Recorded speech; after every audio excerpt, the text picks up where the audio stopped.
Vlogs.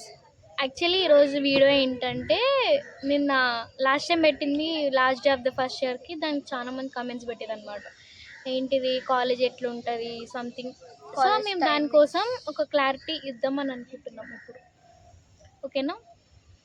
First college timings ఏంటంటే 9:20 అట్లా college gates open అవుతాయి. 9:20కి మీకు అంటే మీ క్లాసెస్ని బట్టి మోస్ట్లీ అయితే 4 వరకు క్లాసెస్ అయిపోతాయి. 4:30కి కాలేజ్ కూడా అయిపోతుంది అనుకోండి. అది 4:30కి మీరు వెళ్ళిపోవచ్చు. బస్ స్టూడెంట్స్ అయితే కనుక 4:30, 4:45 అలా అవుతుంది. ఇంటికి పోయేటప్పటికి 6, 5:30. ఇంటికి ఎప్పుడు పోతావు అని. ఇంకా తర్వాత ఫ్యాకల్టీ మోస్ట్లీ అయితే స్ట్రిక్టే ఉంటారు గైస్. ఇప్పుడు అంతమందికి ఒకటే ఫ్యాకల్టీ వస్తారని ఉండదు, కానీ ఇంకా బ్రాంచ్ని బట్టి ఉంటుంది అనమాట. ఇంకా ఏ సెక్షన్ వాళ్ళకి ఏంటంటే ఒక లైక్ హెచ్ఓడీస్ వస్తారు మోస్ట్లీ ఏ సెక్షన్ ఉన్న వాళ్ళకి. ఎందుకంటే మాది ఈసీఏ కాబట్టి మాకు ప్రతి సబ్జెక్టు హెచ్ఓడీసే. అదొక ప్రాబ్లం ఒకటి ఉంటుంది. హెచ్ఓడీస్ వస్తే ప్రాబ్లం అని కాకపోయినా కానీ లైక్ అంత లూజ్ ఉండదు అనుకోండి. కొంతమంది ఒకే పర్లేదు. ఇంకొకటి ఫ్యాకల్టీ కళ్ళలో పడకండి ఎవరు. మంచిగా పడవచ్చు, బట్ టార్గెట్ అయిపోతారు. ఎందుకంటే మా గ్యాంగ్లో ఉన్నారు. కీర్తి కూడా అట్లనే. మా ఫస్ట్ ఇయర్ హెచ్ఓడి సార్ ఊరికే పిలుస్తూ ఉంటారు కీర్తిని పాపం. సో అట్లా ఫ్యాకల్టీ కళ్ళలో పడకండి. ఇంకొకటి డ్రెస్ కోడ్ వచ్చేసి మీకు ల్యాబ్స్ని బట్టి మీకు డ్రెస్ కోడ్ ఉంటుంది. మోస్ట్లీ అయితే టాప్స్ ఇవే ప్రిఫర్ చేయండి. అన్ని ల్యాబ్స్కి ఏం డ్రెస్ కోడ్ ఉండదు. మాక్సిమం బీడబ్ల్యూకి ఒకదానికి ఉంటుంది. ఇంకా ఇంగ్లీష్ ల్యాబ్కి అయితే వర్క్షాప్కి లైక్ షూ కన్ఫర్మ్ చెప్తారు. ఇంకా ఇంగ్లీష్కి బీడబ్ల్యూకి మాక్సిమం ఫార్మల్ డ్రెస్సెస్ ఉంటాయి. ఇంగ్లీష్కి అయితే చాలా ఫార్మల్స్ ఉంటాయి కదా. కనీసం మీరు ఏంటిది జీన్స్ కూడా వేసుకొని లెగ్గిన్ టాప్ ఉండాలి పక్కా. అవి లేకపోతే మీకు బయటకు పంపించేసారు, మార్క్స్ ఉండవు. ఇంకా బాయ్స్కి అయితే పక్కా ఫార్మల్ ఏంటిది ఇన్షర్ట్ చేసుకునే రావాలి అసలు ఇంగ్లీష్ ల్యాబ్కి అయితే పక్కా. అదొకటి. ఇంకొకటి ఫ్రెషర్స్ డే ఉంటుంది. Don't worry. మాకైతే లైట్ జరిగింది, కానీ అంతకు ముందు బాగా జరిగిందంటే మాక్సిమం ఇప్పుడు కూడా బాగానే జరగచ్చు.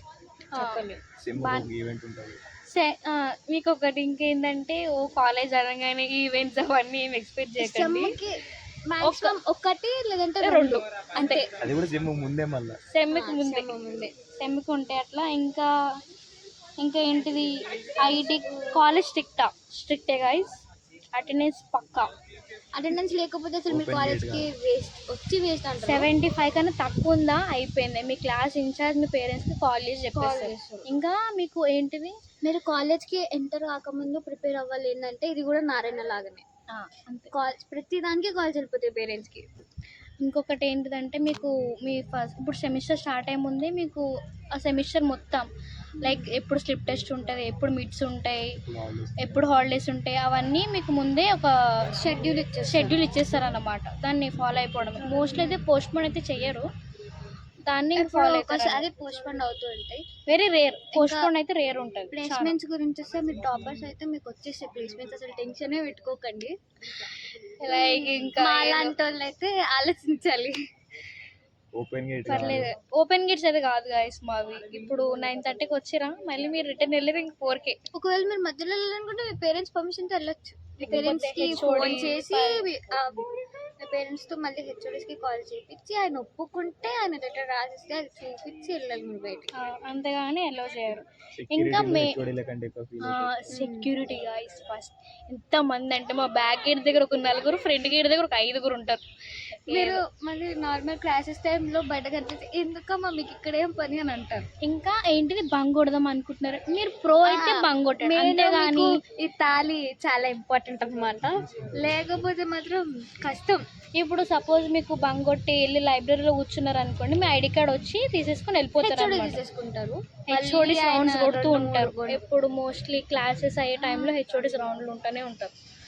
అదొకటి ఫాలో అవ్వండి. ఇంకా ఏంటి ఓరియంటేషన్ మాకైతే 2 weeks జరిగింది. మీకు ఓరియంటేషన్ అంటే లైక్ పేరెంట్స్ తోటి ఒక డే ఉంటుంది. తర్వాత మీ కాలేజ్ స్టార్ట్ అయిన తర్వాత మళ్ళీ ఓరియంటేషన్ అని ఉంటుంది ఒక 2 weeks. లైక్ ఎట్లా అంటే రోజుకి ఒకళ్ళు స్పీచ్ ఇస్తారంటారు అనమాట. అంటే లైక్ ఏమంటారు ప్లేస్మెంట్స్ ఎట్లుంటాయి, ఎట్లా జాబ్ క్రాక్ చేయాలి, అక్షయ పాత్ర ఇట్లాంటివి చాలానే ఉంటాయి.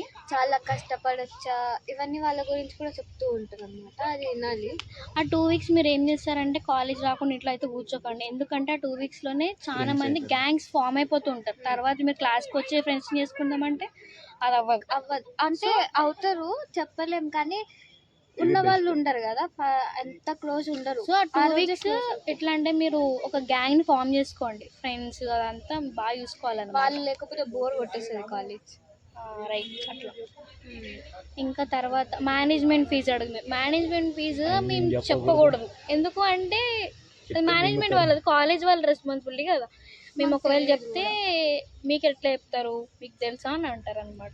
సో ఒకవేళ మీకు అంతగా ఉంటే క్లారిటీ లేదు ఎవరు కాలేజ్కి వచ్చి వాళ్ళని క్లారిఫై చేసుకోండి అన్నమాట. అట్లా ఒకసారి కాలేజ్ అయితే వచ్చి విజిట్ చేయండి, ఎట్లుంటుంది.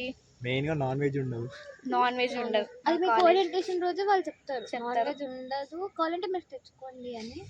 ఇంకా మా క్యాంటీన్లో ఫుడ్ ఎక్కువ ఉంటుందని ఎక్స్పెక్ట్ చేయకండి. ఫాస్ట్ ఫుడ్ ఒక్కడే ఉంటుంది, అది కూడా లైక్ లిమిట్. తినొచ్చు, అంత బాగోదు. గ్రౌండ్ అయితే మీరు చూసే ఉంటారు.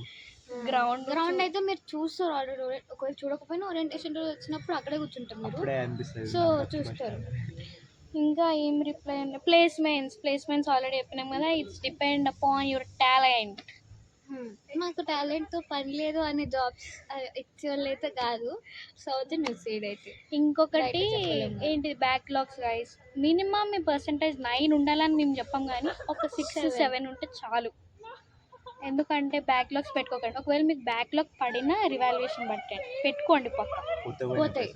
మనీ పోయినా పర్లేదు గాయస్, మనకి ఆ సబ్జెక్ట్ అయితే క్లియర్ అయిపోవాలి కదా, అది ఒక టార్గెట్ అన్నమాట. రివాల్యుయేషన్ పెడితే ఇంకా అన్నారు ఏంటిది కావాలని ఫెయిల్ చేస్తారా అంటే లైక్ చెప్పలేము, కరెక్షన్ బట్టి కదా. సో ఎవరు బయట వాళ్ళు వచ్చి కరెక్షన్ చేస్తారు కాబట్టి మనం చెప్పలేము.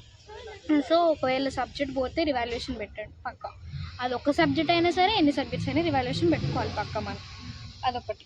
ఇంకేమన్నారు అంతే. ఇంకా ఏమన్నా ఉంటే ఈసీ వాళ్ళు, మేము ఈసీ గాయస్, మాకు ఎవరైనా ఈసీ వాళ్ళు ఈ వీడియో చూస్తుంటే మమ్మల్ని వచ్చి కలవండి, మేము చెప్తాం వాళ్ళకి కొన్ని థింగ్స్. లైక్ వీడియోలో కొన్ని చెప్పలేము కాబట్టి ఏమేమి ఉంటాయి అంటే మీకు తెలుస్తుంది అక్కడ తెలుస్తుంది అని రాసి ఉంటది ఆ గడ్డి దగ్గర, లేకపోతే బస్సెస్ వెనకాల దగ్గర ఉంటాం. ఇక్కడ న్యూ బ్లాక్ ఎదురుగానే కార్డ్స్ పెట్టి ఉంటే ఆ ప్లేస్ దాని వెనకాల ఉంటాం. ఎక్కువ ఈ ప్లేసెస్ లో మోస్ట్లీ మీకు కనిపిస్తుంటాం. సో మీరు రావచ్చు బస్సులో వచ్చి. ఒకవేళ ఈసీ వాళ్ళు ఏమైనా పర్సనల్గా తెలుసుకోవాలని అనుకుంటే మమ్మల్ని వచ్చి కలవండి. బస్ ఫీజ్ అంటే బస్ ఫీజ్ మీరు ఎంత దగ్గర ఉన్నా ఎంత దూరం ఉన్నా సేమ్ ఫీజు ఉంటుంది 30,000. దానికన్నా బెస్ట్ ఏమంటా అంటే 2 నెంబర్ బస్సులో ఉన్న వాళ్ళు వచ్చి మమ్మల్ని కలవండి, మేము చెప్తాము. మిగతా బస్సెస్ గురించి అంత మాకు తెలియదు, కానీ మేము ఎందుకంటే ఒక 2 నెంబర్ బస్ అనమాట. ఈమె కేపీహెచ్పి నుంచి వస్తుంది గాయస్, అది ఏడుంది ఎక్కడో ఉంది. నేను ఒక్కనే జస్ట్ 6 కిలోమీటర్స్, నాకు కూడా సేమ్ వేస్, అమ్మ కూడా సేమ్ వేస్. ఇది మా బస్సు కూడా సగం రోజులు రాదు, చాలాసార్లు కంప్లైంట్ ఇచ్చాము. చూడాలి ఎప్పుడైనా కరెక్ట్గా వస్తుందో రాదు. సో మీ అందరికీ ఆల్మోస్ట్ క్లారిటీ ఇచ్చామని అనుకుంటున్నాం. ఇంకేమైనా డౌట్స్ ఉంటే కమెంట్ చేయండి అండ్ సబ్స్క్రైబ్ చేసుకోండి, ఓకేనా. ఇంకా ఈసీ వాళ్ళు మీకు ఏమైనా పర్సనల్గా తెలుసుకోవాలంటే మమ్మల్ని కలవండి. ఇంకా మేము చెప్తాం కొన్ని థింగ్స్ ఎట్లుంటాయి, ఎగ్జామ్స్ ఎట్లా అవుతుంటాయి అవన్నీ చెప్తా ఉంటాం. Okay, bye. Do like and share and subscribe.